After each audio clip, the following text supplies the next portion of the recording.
Isang magandang araw po sa ating lahat at sa lahat ng avid fan ng channel na ito. Itago niyo na lang po ako sa pangalang Cassandra. Isang may bahay at may 2 anak sa aking live-in partner na si Emilio. Isang konduktor sa bus, biyaheng pa Cavite at pa Manila. Maglilimang taon pa lang kaming nagsasama ng aking asawa. Masaya naman ang pagsasama naming dalawa. At wala naman kaming naging problema sa 5 taon na pagsasama namin.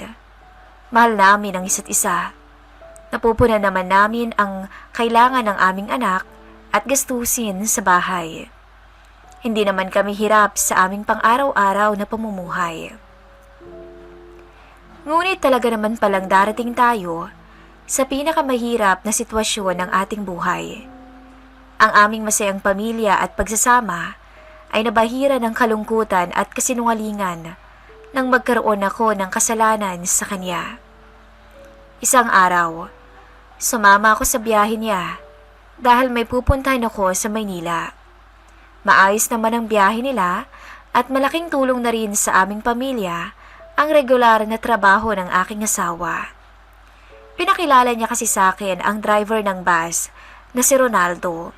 Hindi niya tunay na pangalan. Sa tansya ko ay magkasing edad lang kami nito. Nang bumaba na ako, nagsabi ang aking mister na maaga siyang uuwi mamaya sa bahay dahil baka gabihin na nga ako. Pagkatapos ng nilakad ko sa Maynila, sumakay na ako papuntang Tagaytay.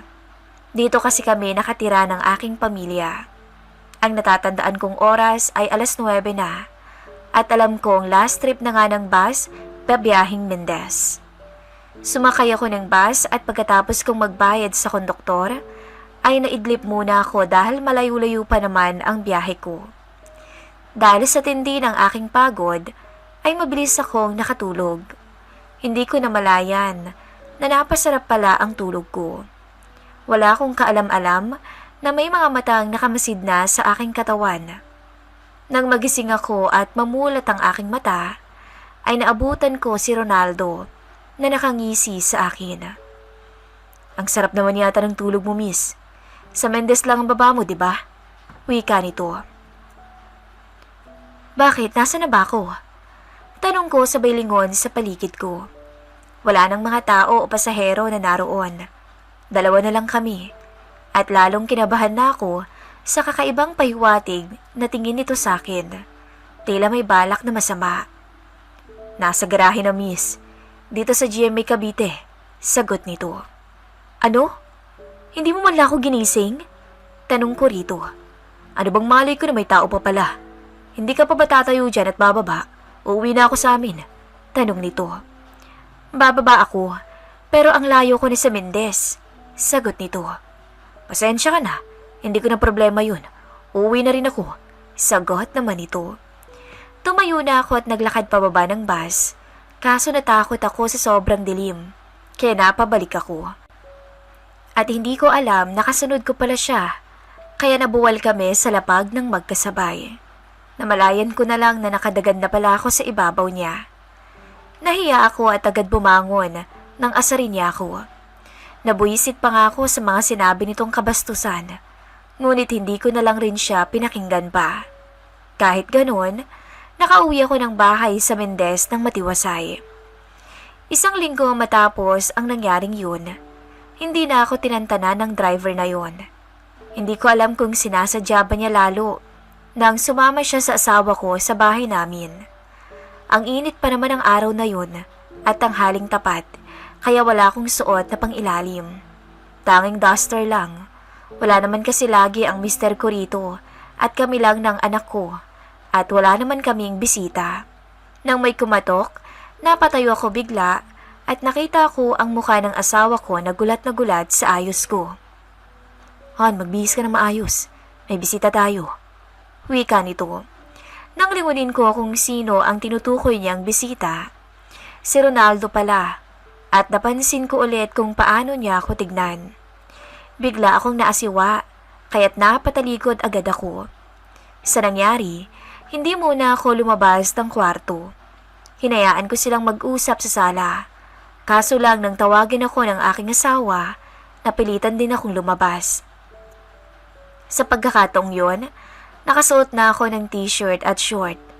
Pinakilala niya sa akin ulit ito at agad kinuha nito ang kamay ko, bagay na kinasiwa ko. Maya-maya lang, inasikaso ko na ang kanilang pagkain at pagkatapos nito nagkayayaan silang mag-inuman. Hanggang sa narinig ko ang kanilang usapan. Napaluha pa nga ako sa nalaman ko. Hindi ko akalain na may sakit pala ang mister kong dinaramdam. Naawa ko rito ng sobra. Hindi ko lang pinahalata na narinig ko ang pinag-uusapan nila. Pinunasan ko ang luha bago ako humarap sa kanila para hindi ipahalata na narinig ko ang lahat. Kinagabihan, bigla na lang narinig ko ang boses ng aking asawa na nanginginig. Agad ko siyang kinumutan. Kaso, nang bigla siyang nagsisigor sa aking harapan, ay napasigaw na ako ng tulong. Sakto namang narinig ako ng kapitbahay namin at natulungan nila akong dalhin sa ospital ang aking asawa. Pagdating namin sa ospital, dinala agad sa OR ang aking mister o operating room. 1 oras akong nasa labas at naghihintay, kasabay ng taimtim na panalangin. Nang may lumabas na doktor, tinapat agad ako nito na 50-50 ang lagay ng asawa ko at ihanda ko na raw ang sarili ko sa gastos ng gamutan dahil sa ngayon ay comatose to. Halos bagsakan ako ng langit at lupa ng mga oras na yon. Bukod sa gastusin na kailangan nito, hindi ko pa matanggap na baka mawala ng aking asawa sa akin. Natatakot ako at hindi ko rin alam ang aking gagawin. Kinabukasan, nagpunta ako sa agency ng aking mister. Gusto kong humingi ng tulong at nangako naman sila na may itutulong sila sa akin. At dahil sa pagiging tulala ko, hindi ko napansin na nakabangga ko na si Ronaldo. Nagtanong to tungkol sa mister ko at sinabi ko naman ang totoo rito. Alam kong binata pa si Ronaldo, ayon na rin sa kwento ng aking asawa. Nagkausap kami at nag-abot siya sa akin ng 5,000. Nagpasalamat ako sa tulong niya. Malaking bagay na rin tong inaiabot niya sa akin na tulong sa aking asawa. Nang makaalis ako ng kumpanya, bumalik ako sa ospital at ganun pa rin ang kalagayan ng aking asawa. Nakakalungkot na makitang nagkakaganito na ang asawa ko. Hindi ko lubos akalain na ganito ang mangyayari sa masayang pagsasama naming dalawa. Lumipas pa ang 1 linggo na natiling nakaratay ang aking mister. Isang bisita ang hindi ko inasahan na dumating noong araw na iyon. Si Ronaldo. Dinalaw niya ang aking asawa at nagulat na lang ako sa isang sobre na binigay niya sa akin. At nang kapain ko to, alam kong pera at makapal. Hindi na rin ako nagtanong pa kasi sinabi na rin naman niya sa akin kung ano ito at para saan. Sinabi niyang tulong ng mga kasamahan ng asawa ko. Nagsulisit raw siya para makalikom ng pera. Sobrang na-appreciate ko ang ginawa niya para sa mister ko. Tulong bilang isang kaibigan na ring maitatawag. Lumipas pa ang ilang linggo at buwan. Palala ng palala ang kondisyon ng aking asawa. Hanggang sa isang araw, hindi ko akalain nagagawa ako ng ikakapahamak ko. Pinatulan ko na ang pagsasayaw sa club para makadagdag sa gastusin ng mga gamutan ng aking asawa. Lahat gagawin ko para sa taong mahal ko kahit dignidad ko pa ang mawala. Ganun ko siya kamahal at kahit sarili ko pa ang isakripisyo ko, madugtungan lang ang buhay niya. Isang gabi ng aking pagtatrabaho sa club, may nagpumilit na i-table raw ako. Ang usapan kasi namin ng may-ari hanggang pagsasayaw lamang ako. Pero nang sabihin nitong magbabayad ang customer, hindi na rin ako tumanggi pa. Pagkatapos kong sumayaw, bumaba na ako at dumiretso roon. Nagkagulatan pa kami nang makita ko si Ronaldo.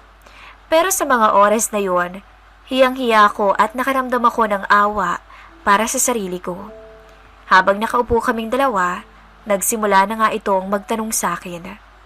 Bakit naisipan mong magtrabaho sa ganitong lugar? Tanong nito sa akin. Alam mo naman sigurang sagot yan, diba? Ikaw, ano bang ginagawa mo rito?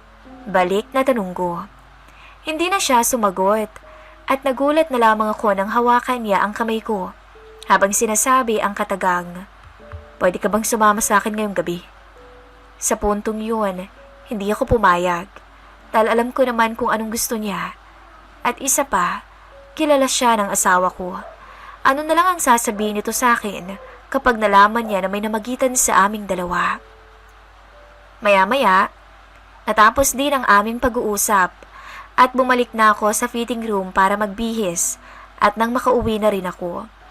Pag-alis ko ng club, hindi ko inasahan na makikita ko siyang sugatan.